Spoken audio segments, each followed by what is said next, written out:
This is the story of the clockmaker who couldn't tell time. In the 16th century, timekeeping was a chaotic science. Sundials and rudimentary water clocks were the norm, but accurate timekeeping, that was still a dream.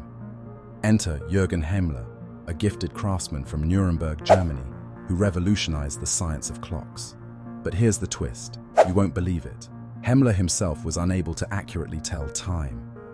Hemmler was born in 1548 to a family of modest means.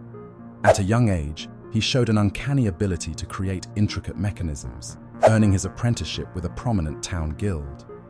Interestingly, Hemmler suffered from a rare form of dyschronometria, a neurological condition that made it difficult, almost impossible, for him to perceive the passage of time accurately. How did a man who couldn't tell time become one of history's most important clockmakers? The irony was not lost on Hemmler. He devoted his life to creating mechanical timekeepers as a way to understand what his own brain couldn't process. By the time he was 25, he began work on what would become one of the first ever mechanical clocks with a minute hand. His inspiration? He studied celestial patterns and natural rhythms, aided by key observations from astronomers of his era. These allowed him to calculate divisions of time more precisely than ever before. The journey wasn't smooth. Hemmler faced skepticism from his peers.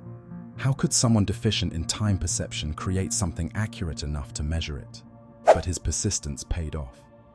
In 1575, Hemmler completed his magnum opus, a clock with minute precision, so reliable it became the standard bearer of timekeeping for years to come. It's said that John Harrison, inventor of the marine chronometer centuries later, studied Hemmler's principles. Yet, Hemmler never overcame his condition.